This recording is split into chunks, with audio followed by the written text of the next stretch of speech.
Hey guys, it's Shelly here with Lovecreatelaugh.com. Today I'm doing a quick, just a share video of a art journal page that I just finished up tonight. It's kind of been a work in progress for quite some time. I did the base of this page quite a while ago. You could probably see, I don't know if you guys if you've seen a lot of my videos, it was kind of back in the background for quite some time with just the blue base, which I think I used this Craft Smart acrylic paint from Michaels in Robin's Egg Blue. I'm pretty sure that's the base color. And then after that, I used this yellow Craft Smart paint with a stencil. Let me find the stencil. Actually, the stencils are upstairs, so I need to clean them. But it was this one. And it's a good size stencil from Folk Art, and it's the yellow. And then I did it again up here. It's underneath all that other layering. You can't really see it very well, but that's what I did. I used that stencil and did yellow, and then on top of the yellow, I used some modeling paste with another stencil. The next stencil that I used is also from Folk Art, and it looks like this.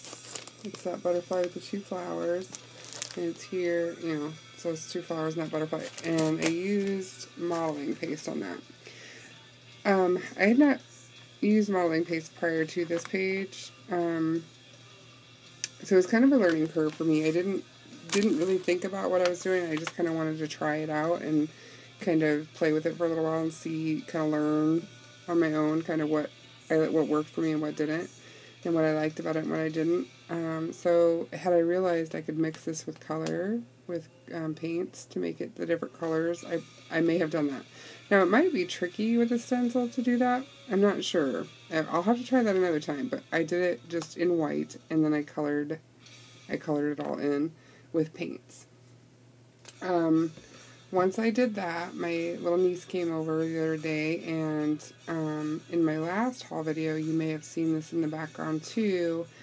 She was here, and I just was kind of showing her a bunch of different techniques with masking and with stamping, and she was testing some stuff out on this actual page too.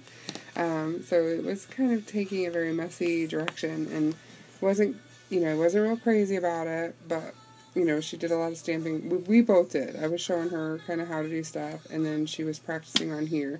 So there's a lot of butterflies stamped on, and then the word fly, and those are from this little stamp set, and I cannot remember the name of it, and I guess, collectively lost the packaging the other day when she was here, so I showed them in my last haul, though, because I just got them. They're pretty recent, but I used the word fly, which is all circled in the purple paint, and then I used this one. It's kind of randomly all over the place, and then I used this little butterfly. And I may have even used this border for some of the smaller butterflies. I think I used all four of those in this page.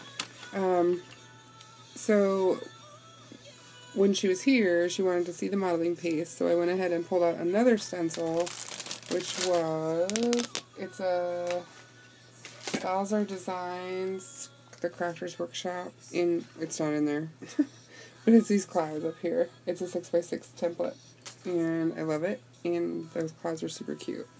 So I put those on there just to kind of show her, how to do it and how it worked.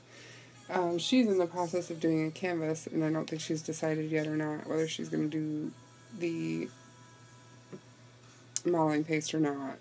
So that's basically what that was. And then I also did some more stamping. I used this stamp set here that I got at Michael's the last time I was there. I love that doily. But I think I used this border across the top.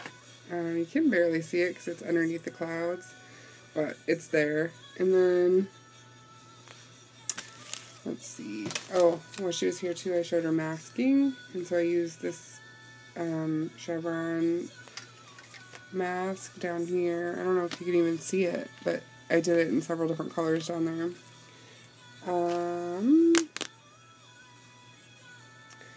I don't even know what all products I used. This butterfly, I just added on there. I have a bowl like this of all kinds of little stuff in it, and I flipped through there and found that little butterfly, and I just stuck it on there. And then this butterfly here is actually from the Random Collection Standouts. So I used that, and I also from the Random Collection I used this little tag down here.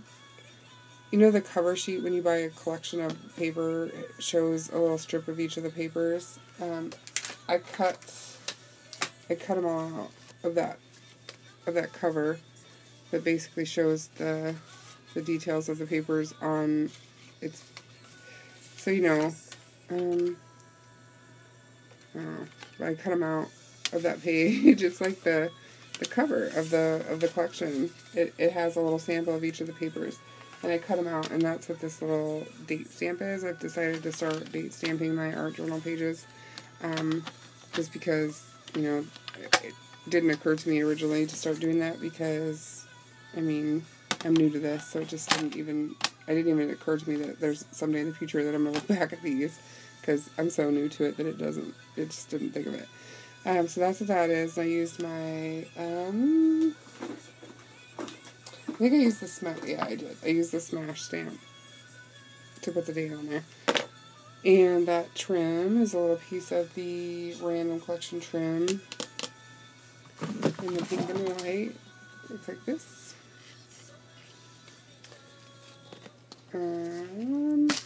I use so much stuff and so much layering on this, I can't even describe it all. The butterfly I painted originally with watercolors, and I used my watercolor palette. And then I also used some Color Box Petal Point Fluid Chalks. Just because I wanted to try it. I was kind of messing with different things. And I used some Cobalt Teal as just kind of to go around the border. So that's Cobalt Teal. I don't even think I brought it out. I didn't. But it's Liquitex Cobalt Teal, and I did a little around the edges. And then I also used some of this Liquitex Quinacridone and Magenta, just kind of for splatter, and then just kind of randomly around. The word fly I outlined in this dark purple. Pretty much, I think there was 5 of them that I found, and I circled all of them with the purple, because it kind of tied into what I decided to make this page title be. And I put the title, I used my Dymo old school label maker that I've had for quite some time. And it says, "It's okay to be amazing, spread your wings and fly." And I don't know if any of you, when I originally started getting into art journaling, my intention at some point in the future is to I have a really nice art journal that I want to make for my children. And this art journal is me just kind of practicing in order to do that one, so that I can learn some techniques and stuff before I actually put paint to paper on that really nice quality journal. So I've been kind of all along kind of thinking of messages I want my kids to know, and one of them is my kids are all, I mean, they're really phenomenal people. I know a lot of people say that about their kids. Mine truly are. They're pretty phenomenal. But they're also very modest, I guess. My oldest he's an amazing kid. He's an amazing human being, and I can't convey to him enough how incredibly special he is. Not only to me, but just in general. And so I want them to know that it's okay to be amazing, to be different, to be great in this life of theirs, and they can still be modest and still be, reasonable with things. They need to acknowledge that they are what they are and they are who they are. And I just really want them to recognize and to be self-aware enough to say, okay, I am special, and this is why, or whatever. It's okay to be amazing, and I want them to spread their wings and fly. And that's what I made this art journal page about. It turned into a bit of a mess. It was going in a direction I wasn't real crazy about.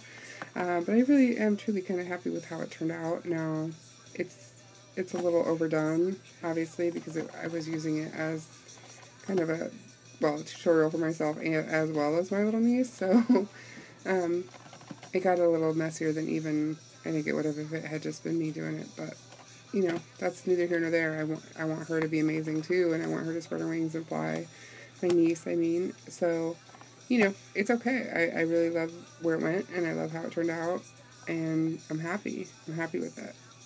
So, I don't know if I've gone over all the product or not, but I'm pretty much, I don't know what else, I'm not seeing anything that's standing out that I need to tell you about, other than the paints. Like I said, I used my favorite, what are they, Faber Castell artist pens and big brush. I used it in this, what color is this? Cobalt green, and I also used it in the black to outline my my modeling paste. I used the blue up here, and I used the blue and the black for the flower and that butterfly. And I don't know if you can even tell the depth of that modeling paste, but it sticks up off of there quite a bit, which I think is pretty cool. So that is page, I don't know, 2 or 3 or maybe 4 in my art journal. And like I said, I'm pretty happy with, I used some of this Liquitex ink, which I love this stuff. When I did the stencil, it was pretty much covered over because I whitewashed one other time with some gesso. I did whitewash with gesso and watered it down just to kind of tone everything down a little bit. And I don't know what else. I did want to mention this because I did just add that on. It's actually still wet. So I do love this stuff. If you guys haven't seen it or gotten it, you should try it out because it's pretty groovy. And I got mine at Hobby Lobby like on clearance. So I encourage you to try that. Let's see, I think that's everything. If you want any details about any of the products that I use or techniques or whatever, feel free to message me and I'd be happy to go over anything more in detail. I don't know. It's pretty basic stuff for me. I mean, it's pretty big. I don't really know what I'm doing, so. But I'm getting there. I'm trying new stuff and I'm branching out. So hopefully, next time I'll apply what I've learned this time to my next modeling paste adventure. So that's all for today. Oh, you guys, I'm so excited. I do want to mention a couple more things, actually. I'm going to a scrapbooking crop. I'm going to shut this light off because it's blinding me. I'm going to a crop this weekend with a new friend, and I'm so excited about that. So I'm hoping, and I'm inspired by, I'm hoping to get some layouts done because I'm inspired by Vicky, who is Mila Bono. No, not Bono. Not Sonny Bono. Mila Bono, as in hot, sexy YouTube singer Bono. Oh, you might hear him in the background, actually. That's funny. She has been rocking the layouts lately, and so has, oh geez, I'm drawing a blank. I can't think of her name, but her YouTube name is The Coffee Mommy. Oh, crap. I can't think of her name right now, her actual name. I'm so sorry, but she's also been rocking layouts lately, so I am totally inspired to get some layouts done this weekend, because I have been doing a ton of mixed media stuff on, I love doing it, but I have got to get back to my layouts. So I'm totally inspired by you ladies. Thank you for your videos, showing me all your layouts that you've been getting done lately. And I am super excited for my scrapbooking crop this weekend because this was a new friend. I'm looking forward to getting to know her. So I appreciate you guys watching tonight. I hope you guys get some time to get creative this week or weekend or whatever. And have a good one, guys. Talk to you later.